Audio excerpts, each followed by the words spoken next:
walked through this and recognized both the umbrella model of mentoring and then spiritual coaching and spiritual directing, I felt like in my life there was very much some cyclical patterns that I have seen happen.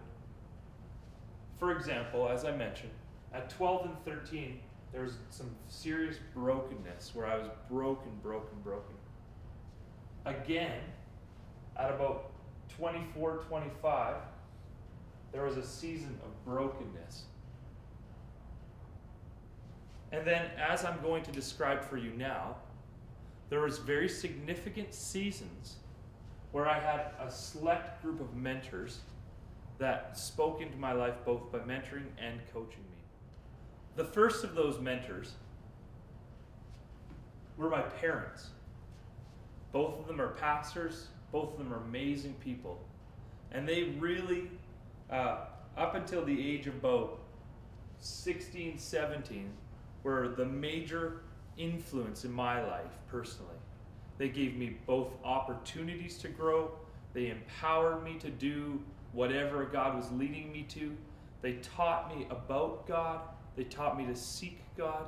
They taught me about God's heart for people and really raised me up in the way of Christ so that in my old age I would not depart from Him. So the first ones really were my parents.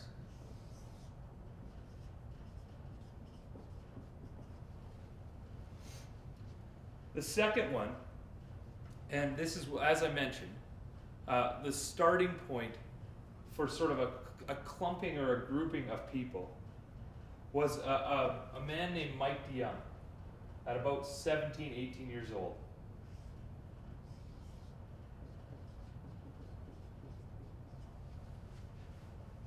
Mike very much functioned in my life as a coach.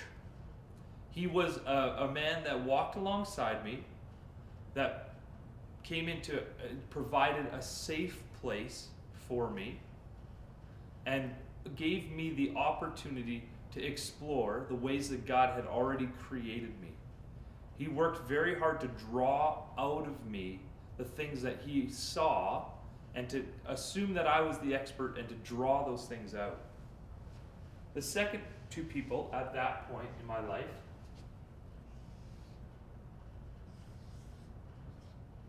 were my Uncle Herb and my Uncle Steve. As I'd walked in relationship with them most of my life, at this specific point, again, they actually worked as more of a spiritual director.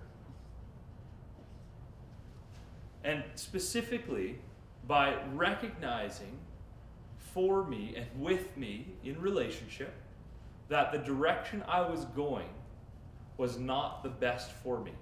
And they were very clear and spoke that very well to me, that they believed that I could do better and they believed that I could do more than where I was going and what I was looking at doing.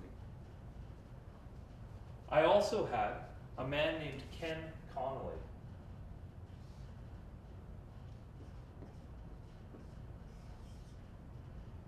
Ken also acted as a spiritual director. I met with him for the course of about a year, at about 18 years old, as I worked with Young Life, and he shaped and molded and just helped me to begin to see God in ways that I had not experienced. More specifically, he taught me and trained me in God's heart and how God's heart is worked out specifically in ministry, and just Christ's love for people and Christ's love to go to people specifically. Like I said, I met with him once a week, and it was training time after training time after training time. And then the last person who kind of started all of this but sort of capped it as well was a man named Bruce Douglas. And he was actually a teacher of mine. He was one of the counselors at my school. And he, again, acted much more as a coach just in asking questions that began to really make me think about the direction that I felt God leading me to. Specifically, as I was having different people prophesy over my life and kind of going, okay, God, I thought I was supposed to do this, but now maybe I'm supposed to do this. As I was figuring that out, He worked and walked alongside me very much in just helping me understand it. This period of my life, from about 17 to about 19 years old, was marked by these 5 significant relationships of people both speaking into my life and drawing out of me direction and wisdom and things that needed for me to grow. The next period in my life, this 20 to 25, was marked by 2 specific people. The first was a man named Scott Falk. Scott was a very, very good friend of mine, and probably more than any other person in here, walked in relationship with me in a way that I had not had up until that point, and I have not had since that point. Unfortunately, as he passed away about a year and a half ago, the opportunity for that is now gone as well. Scott, the relationship that I had with Scott was very intriguing it was one in which there was very much an openness and an ability to hold each other accountable. Part of spiritual directing is the ability to sharpen one another and to challenge one another to become better and to become closer to Christ. That relationship with Scott very much was one of spiritual directing.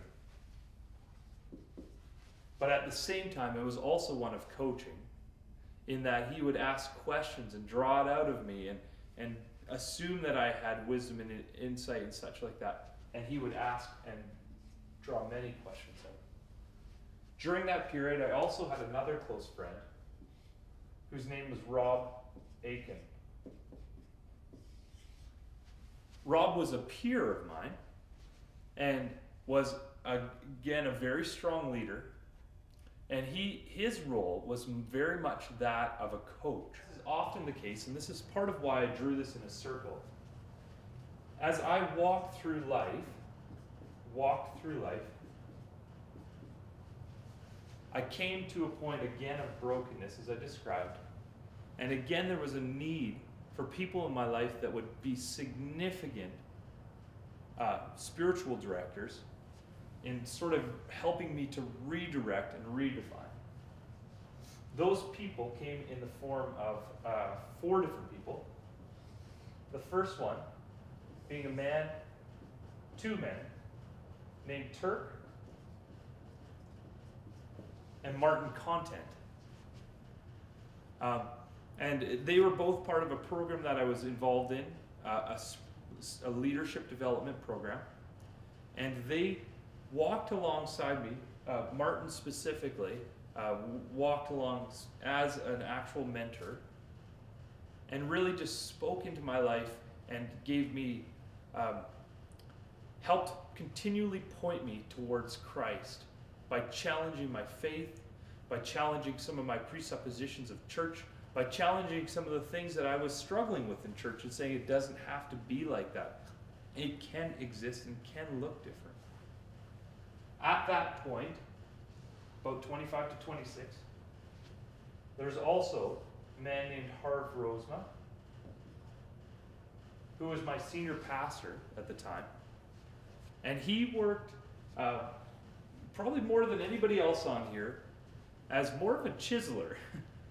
And we had up until that point, I was 8 years on staff at that point, had a great relationship, mostly didn't butt heads, didn't challenge, didn't really have any struggle. And at this point was probably the first point where he stepped up and just really began to challenge me in a godly, in a loving way about some of the things that he saw in my life that I needed to grow in.